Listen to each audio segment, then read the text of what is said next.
All right, let's talk. We're back for the second round of matches in Group A. And let's start with Qatar versus Senegal. The game will be played on November 25th at the Al Tumama Stadium. And host Qatar, let me say this, they must win this game. A draw won't cut it. Because let's say the Netherlands and Ecuador play to a draw. Qatar find themselves in a must-win situation against the Dutch. You see what I mean? And hope it won't be a good situation for them. It really won't. They have to absolutely win this game to stand a chance of getting out, in my opinion. Look, it won't be mathematically impossible, but you're the host, man. You're the host. You gotta put out some better performances than that. So look, a draw won't be a bad result, though. It won't be. In terms of the results in the opening match, Qatar lost their game 2-0 to Ecuador and became the first host to lose their opening match. Even South Africa, who failed to advance out of their group as hosts, the first team to do so, they didn't lose their opening game. Okay? Enna Valencia with a brace, Qatar failed to reply. For Senegal, they lost as well. And they themselves need a win. I think they need a win to stay in contention to go into the knockouts. A draw won't be a great result. It won't, similar situation to Qatar, it won't be the end of the world. Especially if, like, the Netherlands beat Ecuador. But if those two teams play to a draw, then it makes things a bit more tricky for Senegal, right? The final match day is going to be really good in Group A, by the way, and most of the groups. I think it's going to be a very closely contested group stage of this World Cup. Cody Gakpo and Davy Clausen with goals in that game against Senegal. Late goal, so it was a better performance for Senegal in their loss than the Qatar loss against Ecuador, I have to say. The table reads Netherlands on top, Ecuador second, Senegal third, and Qatar last in the group. In terms of the head-to-head between Senegal and Qatar, this will be the first ever meeting between the two sides.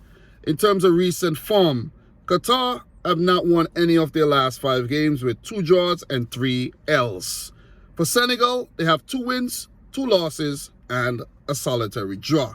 In terms of injuries and suspensions for Qatar, they're coming into this game without any injuries, like anything official. We didn't hear anything official yet from my research. But for Senegal, Cheikhou Kouyaté, he'll be out for this game for sure. He might be out of the World Cup.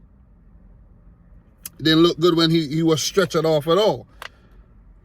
For some fun and key insights, I switch up the fun fact section and I'm calling it key insights, right?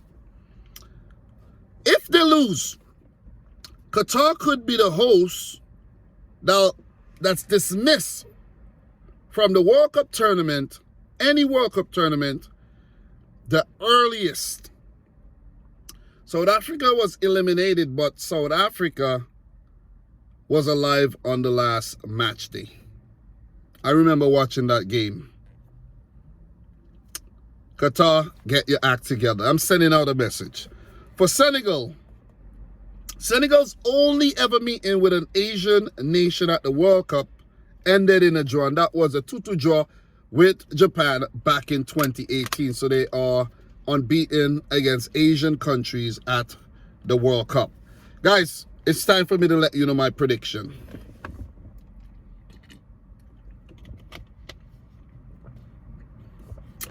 Yeah. Senegal, Qatar. Qatar and Senegal both need a response after the opening match they lost. I think Senegal went out there and they look good, you know. They look good against the Dutch. Satisfactory performance, but they just didn't have it in them at the end of the game to just see out. I think they were tired, man. Koulibaly, flat-footed, Mendy as well. I think it was a poor performance by him. Maybe they'll consider taking him out the firing line. Senegal have to make a few changes. Something has to be tweaked. Maybe Famara Jeju come in for Well, idea. Something has to change. Something. Got to make some changes because in the final third, very, very inept. Nothing. They're missing Sadio Mane big time. If Sadio Mane was a part of the Senegalese team, maybe we're having a different conversation right now. Maybe they would have won the game, right, against the Netherlands, or pick up a draw. Maybe his leadership on the field would have helped them to say, hey, simmer down.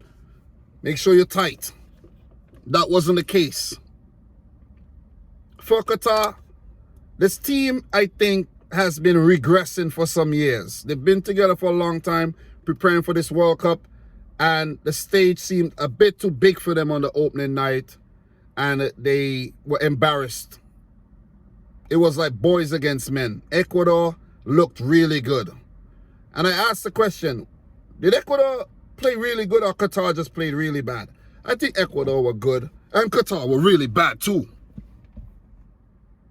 Afif and Al-Haydos, Almoez, Aziz, Abdel Karim, these guys are going to need to, the more prominent players in the team, Pedro Miguel, maybe some changes would be made. Some changes has to be made. Al-Sheeb looks shaky in goal. Maybe you take him out. Maybe you take him out. Maybe you make some tough calls now so that you don't face the consequences later. Maybe you take him out the firing line.